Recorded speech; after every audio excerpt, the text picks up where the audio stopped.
El presente caso habla sobre Carla. Es una niña de 4 años y Rocío es una niña de 3 años. Cierto día, Rocío lastimó el rostro de Carla. Este evento sucedió en el receso de los profesores. Al momento de entregar a las niñas, a las dos representantes se enfrentan entre sí, a tal punto de llegar a llamar a la policía. Importancia del caso. La violencia en el entorno escolar designa todas las formas de violencia que se manifiestan en la escuela alrededor de esta, padecidas por los alumnos y perpetradas por otros alumnos. La violencia en la escuela influye el acoso y el ciberacoso. Según encuestas internacionales que recopilan datos sobre la violencia en la escuela, la UNESCO reconoce las siguientes formas de violencia en el entorno escolar. La violencia física, es decir, toda forma de agresión física perpetrada en los compañeros, los docentes o miembros de personal escolar con la intención de herir. La violencia psicológica, que se manifiesta mediante agresiones verbales o emocionales, en la que figuran todas las formas de exclusión, rechazo, insultos, propagación de rumores, mentiras, burlas, humillaciones, amenazas o castigos psicológicos. El acoso, mediante el que se define más bien un modo de comportamiento que incidentes aislados, y puede definirse como un comportamiento intencional y agresivo que tiene lugar de manera repetitiva contra una víctima.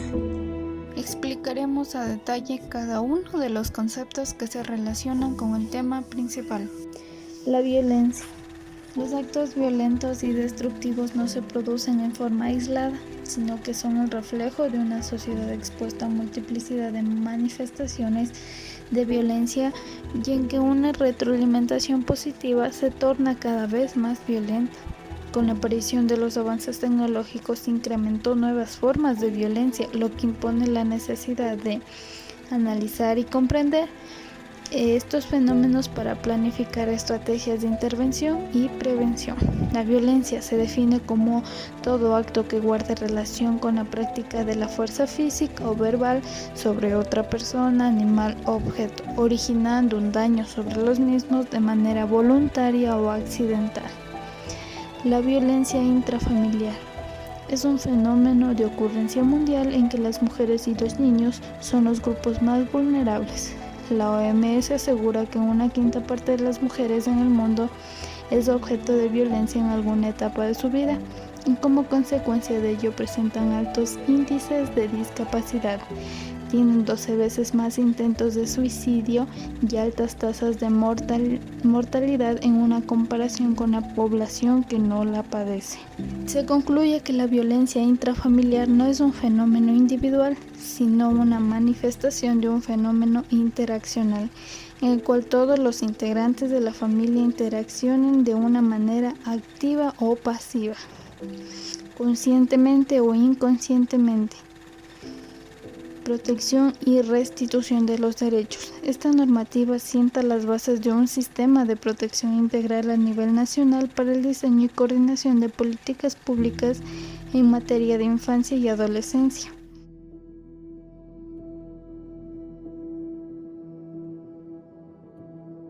El Ministerio de Educación rechaza cualquier hecho de acoso y violencia escolar en las instituciones educativas. Todos los casos que han sido denunciados se encuentran en investigación y además se han aplicado las rutas y protocolos de actuación. Esta cartera de Estado se encuentra trabajando para disminuir y erradicar estas problemáticas psicosociales en el sistema educativo y fortalecer la convivencia pacífica en el aula de clases. En la Constitución del Ecuador, en el artículo 45 nos dice que las niñas, niños y adolescentes gozarán de los derechos comunes del ser humano, además de los específicos de su edad. El Estado reconocerá y garantizará la vida, incluido el cuidado y protección desde la concepción.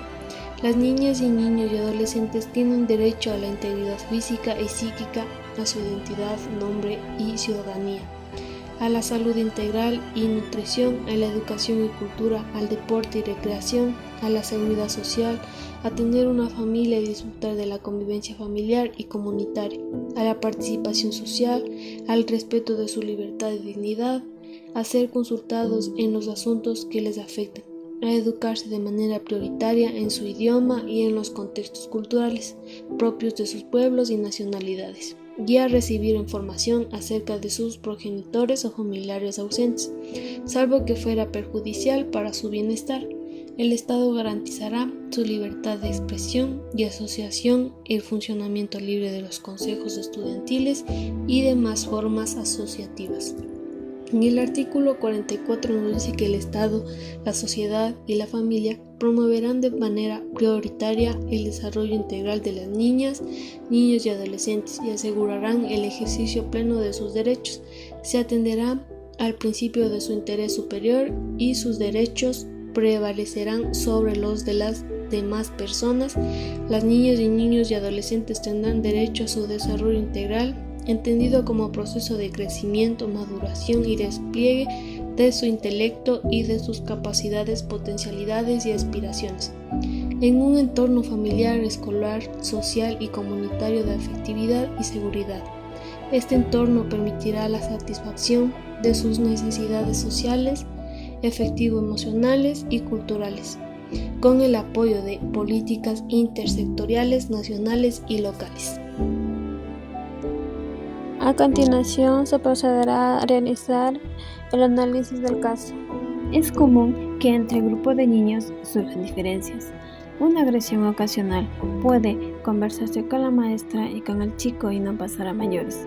En el caso de que los golpes y mordiscones sean recibidos por un chico de manera habitual, los problemas tienen dos cuestiones que deben ser trabajadas en conjunto con la escuela y, de ser necesaria, con la ayuda de un profesional externo.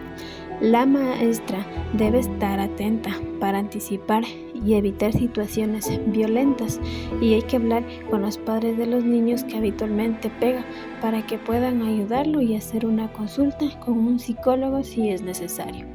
Es parte de nuestra labor como educadores, padres o adultos responsables de velar por el bienestar de los niños involucrados.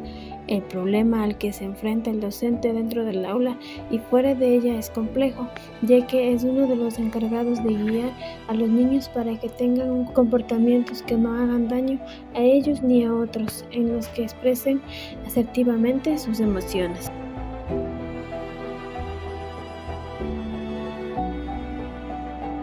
Proporcionar prácticas reactivas a cualquier situación conflictiva, plantear estrategias a nivel preventivo y proactivo y aportar con nuevas metodologías para la gestión de las relaciones en el ámbito educativo. Aplicar métodos pacíficos de resolución basados en el respeto mutuo y en la mediación escolar que permitan generar una cultura de paz. Modificar el ambiente físico para reducir las oportunidades para el conflicto y promover las oportunidades para la cooperación y el compartir de los niños. Privilegiar el elogio del comportamiento positivo por encima del castigo a lo negativo. Monitorear e intervenir oportuna y eficazmente frente al conflicto, la agresión o el comportamiento antisocial de los niños. Solicitar ayuda de la directora pedagógica y la psicóloga del preescolar si es necesario. Verbalizo si es el caso, atiendo al niño o a la parte ofendida, ignorando a quien produjo dicha acción. Busco que el ofendido exprese su malestar a quien se lo produjo con palabras o gestos. La palabra, el diálogo y la reflexión de las acciones adecuadas e inadecuadas son muy importantes para llegar a la reparación del problema. Brindar a los padres de familia conferencias, seminarios, manejo de la norma y el límite desde diferentes corrientes, capacitaciones internas de la institución y un recorrido de experiencias con los niños.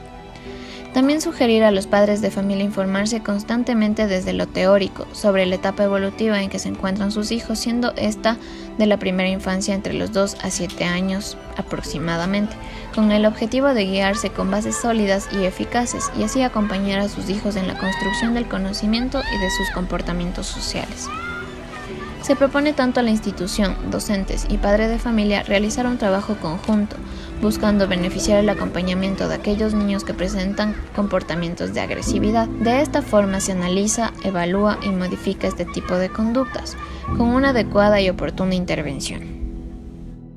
Después de haber presentado las propuestas de actividades que podemos realizar, tenemos como conclusiones lo siguiente. Los cambios de comportamiento y actitud son alertas que nos sirven para poder identificar si el niño está viviendo algún hecho de violencia intrafamiliar o escolar. Se concluye que se debería brindar una mejor educación a los niños en el marco de la educación sexual. Las partes íntimas de los niños no se tocan, no se miran por ninguna persona que no sea su padre o su madre. Se debe estar atentos a cambios repentinos en comportamiento o manera de actuar de los niños, a cambios de humor para así poder identificar si podría estar pasando por algún suceso de violencia intrafamiliar o escolar. Como docentes, debemos identificar si el niño tiene cambios de actitudes que puedan afectar a él mismo como a sus compañeros, tales como agresividad, baja autoestima. Generar en el niño un ambiente de confianza para que en el caso que estuviera viviendo algún hecho que dañe su integridad, pueda libremente expresar lo que está viviendo. Y finalmente, socializar con los padres y/o representantes legales que el Estado promueve la protección de los niños en el ambiente escolar. Si fuera el hecho de que el niño estuviera viviendo algún hecho de violencia escolar que vulnere sus derechos, ampliar el tema que tiene la protección y el acompañamiento del Estado para afrontar los hechos.